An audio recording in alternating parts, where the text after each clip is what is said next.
Hello guys, berjumpa lagi di channel Mama Michelle bersama saya di sini Riani Manalu dengan my husband Jasmine Yosi Hombing.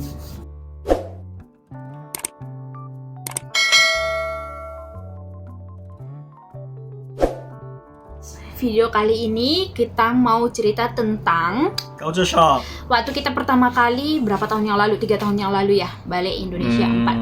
3 tahun yang lalu. 3 tahun yang lalu kita balik ke Indonesia waktu masih couple, masih pacaran. Kita mau perkenalkan dia ke keluarga, kita balik ke Indonesia. Kampung saya bukan di kotanya ya, tapi di kampung-kampung. Dari airport, dari bandara itu perjalanan ke kampung saya itu kurang lebih 10 jam ya, 8-10 jam gitulah. Jadi yang dia terkejut itu yang first sampai di Medan kan ya, pastinya semua tahu dong di Medan itu memang cuaca banyak panas ya kan. Dan dia terkejut yang pertama itu masalah transport. Sampai di sana pasti dong transport ya kan, karena kita perjalanan dari airport ke kampung itu kita naik travel. Pastinya di Medan cuacanya panas dan travelnya ikonnya pun panas ya kan. Kalau nggak salah waktu itu buka tingkap aja, dan lalu lintas drivernya yang super duper laju cepat-cepat, apalagi pada waktu itu kan banyak macet. Driver kan itu udah hal biasa ya, kalau menurut saya di Indonesia itu udah hal biasa. Paling nggak sabar yang memandu nggak sabar dia langsung makan ke ini. Jadi laki saya yang nggak biasa duduk di mobil seperti itu, pastinya dia banyak shock dong, banyak terkejut dong. Wah, what happened? Apa yang terjadi? Masih sampai nggak ke rumah gitu ya kan? Main cepat-cepat gitu kan? Baru ada siki aja yang kosong, cepat makan gitu kan? Ya kalau di sini memang, sejujurnya di sini memang banyak amannya ya pastinya. Bukan yang compare atau membanding-bandingkan ya, memang mungkin semua pada tahu ya perbedaannya, karena bukan salahkan siapa-siapa, yang pastinya mungkin itu sudah terbiasa di sana gitu ya. Kalau memang ada yang menganggap saya membandingkan, ya minta maaf sebelumnya, tapi itu salah satu buat laki saya itu banyak terkejut dan melihat perbedaannya gitu kan, yang nggak pernah dia nampak. Walaupun dia orang laju cepat, tapi dikira juga lah dia orang banyak skill panggil apa? Kemampuan banyak bagus. Iya, laki saya banyak heran karena beberapa kali balik ke kampung itu yalah, kita sewa mobil yang pemandunya itu yalah orang tua gitu kan. Jadi mampu bawa mobil pulang balik dari kampung kan, kita sewa dari kampung ke Kuala Namun, dari Kuala Namun balik lagi ke kampung, karena biasanya kalau ngantar kita itu ikut dengan keluarga sekali. Jadi kita langsung sewa satu mobil. Dia banyak heran kalau dia pun yang masih muda ya. Masih dia, muda lah. Dia masih muda ya, paling boleh tahan dia paling lama bawa mobil itu sebanyak 2 jam, itu sudah sangat lama. 2 jam itu sudah kira 8 jam lah, 8 jam boleh. 8 jam itu pun sudah mengantuk. Kita ke Ipoh pun 2 jam sudah penat, udah capek ya kan. Yang di kampung guys, udah orang tua yang udah umur 50-60 masih mampu dan nggak minum kopi guys, nggak minum kopi. Kita tawarin minum kopi memang nggak mau. Mampu selama berapa jam perjalanan satu harian. Dari rumah itu pukul berapa kita keluar dari rumah? Pukul 5 pagi. 5 lebih. 5 pagi dan sampai di Kuala Namun itu udah sekitar pukul 12 setengah hari. 12 setengah hari. Jadi dari kurang lebih 10 jam lah kalau dari kampung kami kan. Jadi dia banyak heran. 8-10 jam lah. Dan selain daripada itu, dia pun terkejut tentang klakson, tit horn. Kalau di sini dipanggil horn. Tapi itu jarang kita dengar. Jarang kita dengar di sini suara klakson. Saya sudah ada lesen 1 tahun ya, belum pernah saya sekalipun tekan klakson, karena kalau ada yang apa-apa pun udah lupa karena memang nggak terbiasa tekan klakson. Tapi kalau di Indonesia itu klakson itu sudah hal biasa kan, mobilnya kan banyak gitu kan, banyak ramai, jadi klaksonnya pun banyak ramai. Tit, nampak anak gadis tit, nampak ini tit, nampak semua titit, jadi banyak ramai. Jadi dia pun agak heran, apa sih klaksonnya, hornnya nggak berhenti gitu kan. Jadi agak nampak lah perbedaannya itu. Di sana sangat meriah. Kalau di sini kan jalannya sepi gitu kan, biarpun banyak kereta tapi sepi, jalan aja gitu. Kalau di sana kan belum lagi suara ngong, tit gitu. Jadi mungkin itulah nampak satu yang buat dia terkejut, atau bukan terkejut sangat ya, nampaklah perbedaannya itu. Perbedaan. Gitu. Iya. Bukan harus macam dia cakap nggak terkejut, dia nampak biasa aja, nggak sampai oh my god gitu, nggak sampai segitunya. Dan yang selanjutnya, sampai di kampung itu dia paling terkejut. Cara mungkin kalau yang tinggal di kampung mungkin tahu ya. Kalau macam kampung saya ya di perkampungan ya. Kalau ada yang tahu, saya di Sumatera Utara, di Tipang, Bakti Raja, Danau Toba sana. Jadi cara keluarga dan jiran-jiran alias tetangga cara menyambut kita gitu. Jadi dia pun terharu melihat cara mereka menyambut kita gitu ya kan. Dia di kehidupan dia selama ini tetangga pun nggak kenal gitu kan. Ya kenal itu cuman setakat hello, good morning gitu kan. Tapi kalau di kampung itu perkeluargaannya itu banyak kuat ya, banyak kuat. Kalau macam nggak tahu lah di kampung kawan-kawan yang lain, yang pastinya di kampung kami masih seperti itu, dan semoga macam itu terus. Pastinya cara perkeluargaan dengan tetangga-tetangga, biarpun bukannya harus ada ikatan keluarga, tapi kalau macam yang namanya tetangga itu kayak macam saudara gitu kan. Ya banyak terharu melihat cara mereka menyambut kita. Suami saya juga pernah bilang gini sama saya waktu di kampung, kalau biasanya di sini ya kita papasan dengan orang yang kita nggak kenal, senyum atau good morning, hello. Jadi kalau di kampung itu kan biasanya ya pada dia orang pendatang, jadi orang pada nggak kenal.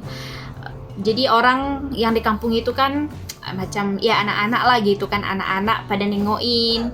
Jadi kadang kalau dia papasan dengan orang naik moto, naik kereta maksudnya, naik moto ya pastinya kan, naik moto, dia asik senyumin orang gitu kan, karena udah terbiasa di kehidupan di sini. Kalau kita papasan dengan orang yang kita nggak kenal pun disenyumin gitu kan, jadi asik senyumi semua tapi nggak ada yang senyum gitu kan.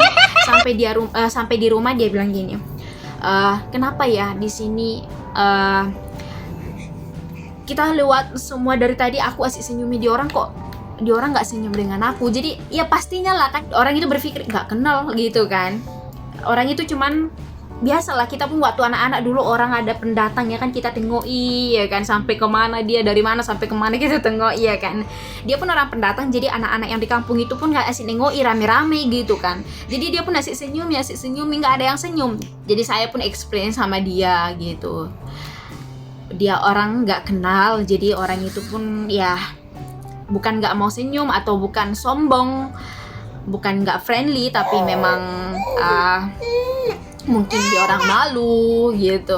Dan sepanjang kita di kampung itu, waktu itu kami cuman waktu sedikit aja, mungkin sekitar 1 minggu lebih aja kami di kampung.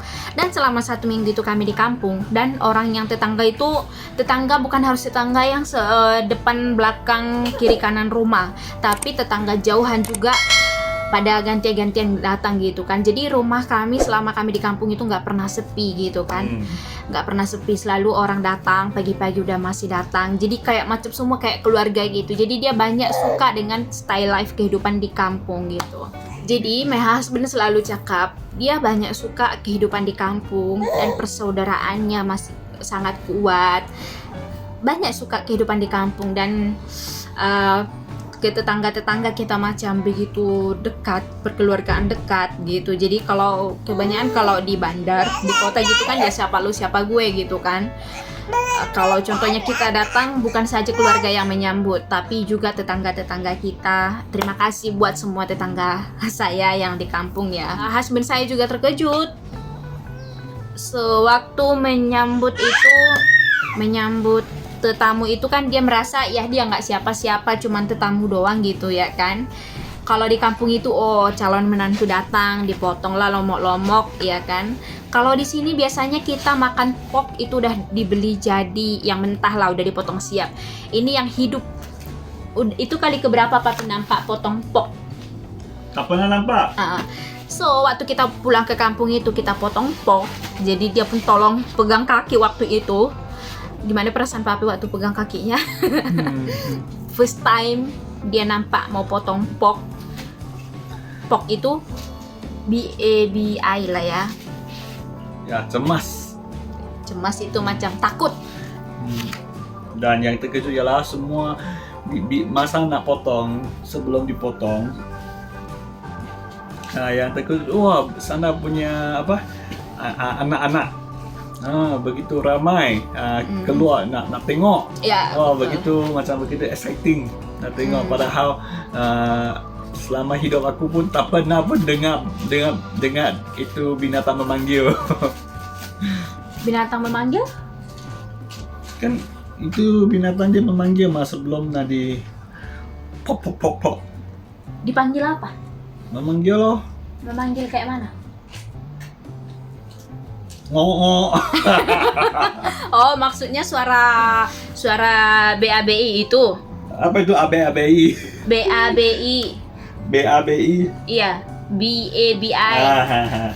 Dan dia pun sangat suka cara kita kehidupan di kampung itu. Contohnya ganti-gantian, tahu nggak? Contohnya hari ini dia orang ya datang ke rumah gitu kan. Bahkan pagi-pagi buta ya, masih baru bangun ya. Atau saya pun belum bangun pada waktu itu. Sudah datang tamu ya kan. Jiran-jiran datang ke rumah gitu kan. Orang itu dapat tahu aja kita datang, ya dia orang akan menyempatkan untuk datang bersilaturahmi ke rumah kita. Jadi dia sangat suka kalau bukan orang itu yang datang ke rumah kita yang pergi ke rumahnya gitu. Jadi selama kami di kampung itu paling nggak bisa duduk rumah, pasti pergi kemana-mana, ke rumah tetangga pergi satu-satu, atau pergi jalan-jalan naik bukit. Dia paling hobi dia ialah hiking, dia naik bukit.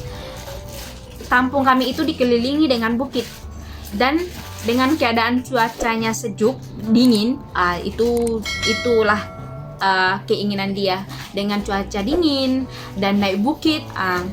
Dan I terkejut sini bila I daki bukit. Belum lama lah sudah kecapekan. Tapi kalau di kampung mungkin pasal cuaca sejuk kot. Tak pernah rasa capek pun. Boleh terus naik saja, naik sampai yang tahap yang paling tinggi yang lah. Paling terakhir. Yang paling tinggi, dan boleh nampak danau dikelilingi di sekeliling. Di depan danau, di belakang semua bukit. Banyak cantik lah. Masa itu I punya girlfriend lah. Dia sudah sampai di bawah, dia cakap dia bawa makanan kan. Iya. Bawa apa? Bawa goreng pisang.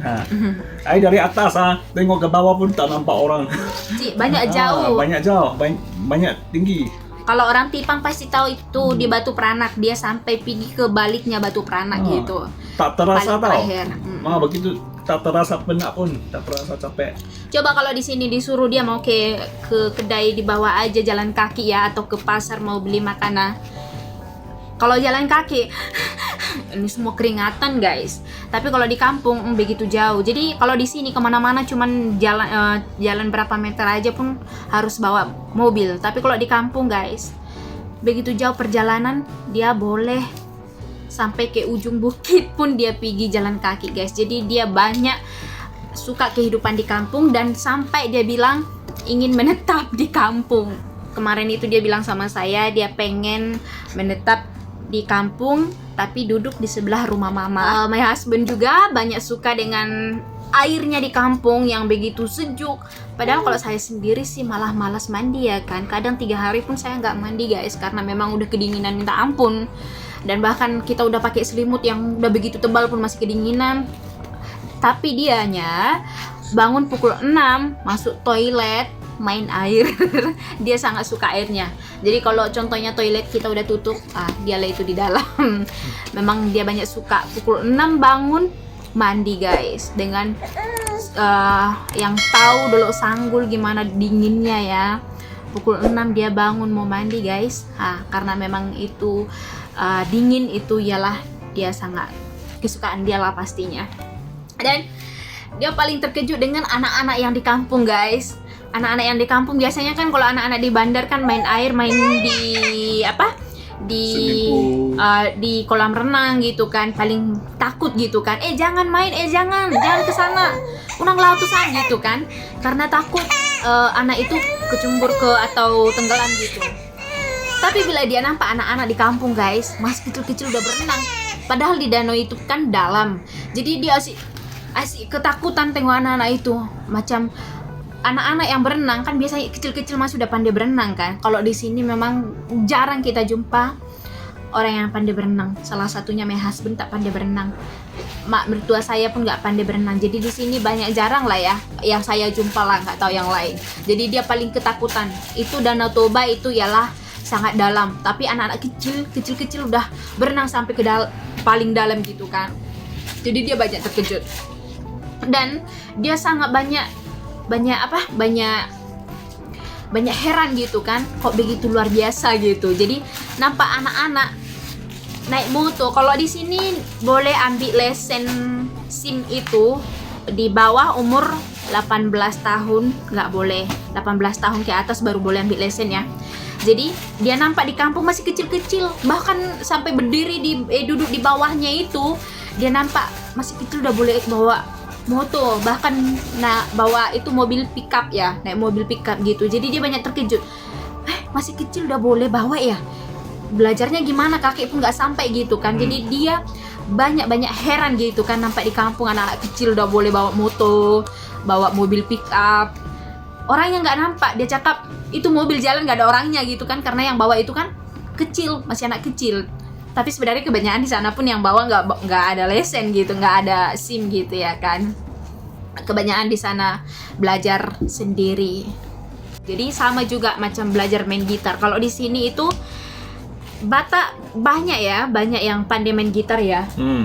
Dia sangat banyak anak-anak kecil, sama kayak dulu berapa tahun yang lalu kami pertama kali balik, adik saya yang paling kecil, Siapu dan kami, adik Tulupan, dia banyak dari kecil dia sudah banyak pandai main gitar, bahkan sampai tangan dia pun nggak kesampaian peluk gitar itu gitu. Jadi dia banyak terharu, banyak heran nampak anak-anak masih kecil udah pandai main gitar gitu. Karena kalau di sini mau sekolahkan anak untuk belajar musik, main gitar aja pun udah mahal gitu kan. Tapi dia nampak di kampung itu banyak, bahkan perempuan juga orang Batak banyak pandai main gitar. Jadi dia selalu bilang memang rata-rata ya orang Batak suaranya cantik gitu. Biarpun bini dia suaranya nggak cantik, tapi dia nampak yang lain kan. Contohnya dalam YouTube pun nampak orang Batak itu memang suaranya banyak tinggi gitu kan. Jadi dia selalu nampak. Dan ada juga siapa namanya yang papi selalu nampak yang main gitar itu. Dia orang Batak, tapi dia dekat mana itu. Banyak suka tengok video dia. Dia selalu nyanyi lagu rohani. Jadi dia banyak suka. Ya Pak, Andy Ambarita. Iya, Andy Ambarita. Kalau ada yang kenal ya, dia selalu nampak YouTube dia banyak suka. Yang lagi satu ialah Kipas. Iya. Dia pun pernah tanya ke saya, kenapa di sini ya rumah makan nggak ada, kok nggak ada kipas gitu kan? Kalau di Indonesia tak ada keluar kipas kok. Di Indonesia nggak ada ke kipas gitu memang. Jadi gimana untuk apa kipas? Karena memang di sana tempatnya dingin, nggak mungkin ada kipas, nggak mungkin ada AC gitu kan? Sakit kali. Memang di sana dingin. Waktu itu kan memang waktu kita di sana cuacanya lagi panas, dan dia nggak tahu kalau kebanyakan sering kali itu 24 jam hampir dingin lah, paling jarang-jarang lah kalau contohnya panas, kecuali kalau macam di Medan orang KUNC anytime memang panas, memang harus ada kipas angin bro. Dan dia banyak terharu dimana waktu kita balik kampung mau ke Malaysia itu, dia nampak semua respon daripada atau partisipasi semua tetangga-tetangga pada ngantarin kita, maksudnya ngantar semua keluar dari rumah waktu kita mau masuk mobil, karena waktu kita balik kemari kita udah sewa mobil ya. Jadi semua tetangga-tetangga pada ngasih buah tangan tuh, oleh-oleh tanaman sendiri gitu kan. Ada yang ngasih bawang, ada yang ngasih pisang, ada yang ngasih beras, dan banyak lagi deh yang pastinya hasil tanaman sendiri gitu. Jadi dia banyak suka. Mungkin itulah yang salah satu yang membuat kalau di sana kan sayur-sayuran segar-segar gitu, nggak sama kayak di sini kita harus beli ke mall. Jadi nggak sesegar yang di kampung. Kalau di sana kan kita di belakang rumah kan sudah lengkap, ada sayur-sayuran, beberapa jenis sayur gitu. Dan yang paling terkejut guys, my husband harus tidur. tidur di lantai tikar. Bukan saja terkejut di lantai tikar, tapi di ruang tamu dengan ramai-ramai. Ya. Yang tinggal di kampung pasti tahu deh. Kita tidur di ruang tamu di lantai tikar dan rame-ramai, mak, bapak, adik, beradik semua, bahkan ada tetangga juga di sana tidur rame-ramai, berpanjang kayak gitu, berselera gitu kan. Kita rame-ramai tidur di ruang tamu guys, nggak ada pun salah seorang yang tidur di kamar. Dan bukan nggak ada kamar guys, di rumah kami anak mamaku semua ada 6 orang, tapi di rumah itu pun ada 6 kamar, tapi tak ada seorang pun yang tidur di kamar karena di kampung itu biasanya ya kebersamaan ya. Jadi sampai kadang sampai malam kita bercerita-cerita, bahkan sampai tertidur di sana. Jadi memang kebiasaan di kampung kalau kita ada tamu gitu kan menginap, kita pasti tidur bareng-bareng di ruang tamu. Apalagi macam suami saya, dia jenisnya suka cerita, jadi banyak sesuai dengan emak saya pun suka cerita juga. Jadi macam emak-emak yang di kampung kan, macam orang tua yang di kampung kan suka bercerita, jadi banyak nyambung sama suami saya karena suami saya pun jenisnya nggak bisa diam dan suka bercerita juga ke emak-emak juga. Jadi kita selalu setiap malam itu bercerita sampai tertidur di ruang tamu. Dan pada waktu itu guys, kita sama-sama, dia dan keluarga saya sama-sama terkejut guys. Terkejutnya di mana? Dia terkejut, oh tidur di ruang tamu ramai-ramai di tikar gitu kan. Dan keluarga saya pun banyak terkejut guys. Yang pertama terkejut itu di sana cuaca dingin, dia pakai seluar pendek, seksi gitu kan di atas lutut. Jadi kakak saya pun bilang sama keluarga saya, mak buat tak nampak aja lah ya, mak pulas sobereng lah ya gitu, pura-pura nggak nampak aja lah gitu. Dan terkejut juga, dia tidur waktu itu kan dia udah capek guys, kebanyakan naik mobil, capek-capek dia tidurnya kuat banget, ngorok kuat banget guys. Jadi keluarga saya pun banyak sih yang ngorok tapi nggak sekuat itu guys. My husband banyak kuat, tapi sekarang ya kurang ya, bahkan sampai rindu pun aku dengar suara ngorokan dia.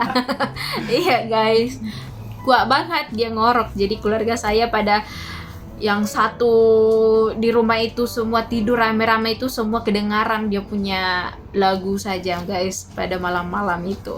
Terkejut juga bila setiap hari Minggu itu kan kalau ke gereja, bila kami kemarin itu pergi ke gereja jalan kaki agak lumayan jauh juga guys. Dan waktu itu cuaca pun udah gerimis, dia banyak terharu juga, orang semua pada mau ke gereja dengan pakai kebaya, dengan kebanyakan pun pakai kasut tinggi, harus jalan kaki pergi ke gereja guys. Dan dia punya jalan bukan ratam ya. Iya, jalan di kampung begitu parah. Pada waktu itu, sekarang katanya puji Tuhan sudah cantik ya. Pada waktu itu dia banyak terharu nampak keinginan yang di kampung untuk pergi gereja dengan cuaca yang gerimis dan banyak yang jalan kaki. Memang lumayan banyak yang naik motor juga, tapi banyak juga yang jalan kaki, harus menahan cuacanya yang hampir yang gerimis dan jalannya yang rusak, dan harus pakai sepatu yang agak tinggi gitu kan. Jadi dia banyak terharu keinginan itu, dan dia selalu berpikir banyak juga yang untuk mau naik mobil pun mau ke gereja, banyak juga yang tetap malas gitu. Kalau dulu waktu kita baru kenalan itu dia nggak tahu apa Batak itu gitu, jadi dia cuma tahu itu ya Indonesia gitu, jadi dia nggak tahu ada suku Batak gitu. Videonya sampai di situ dulu guys. Tadi pembukaannya, openingnya saya berdua, tapi closingnya saya sendiri menjanda di sini guys. Karena berhubung my husband busy layan si kecil. Ini dia layan anak gue. Tengok. Karena kalau anak gue memang kalau dedinya yang layan berlebih manjanya guys. Oke guys, so aku closing dulu lah ya. Jadi saya sendiri dulu yang closing karena suami saya sibuk untuk layan si kecil. Jadi jangan lupa di like, komen, share, and subscribe. Tolong dukungannya supaya kita lebih semangat lagi buat konten. Dan kalau ada kata-kata yang salah boleh ditegur saya dengan secara baik-baik. Dan semoga kita dimanapun berada baik-baik selalu dan rezekinya lancar. Dan jangan lupa lagi like, comment, share, and subscribe-nya guys. Tolong dukungannya supaya kita lebih semangat lagi buat video berikutnya. Dan jangan lupa tekan loncengnya guys supaya notifikasi video terbaru kita terupdate di YouTube teman-teman semua. Maaf ya kalau agak bising karena anak saya lagi buat perangai. Terima kasih, I love you. Tuhan Yesus memberkati.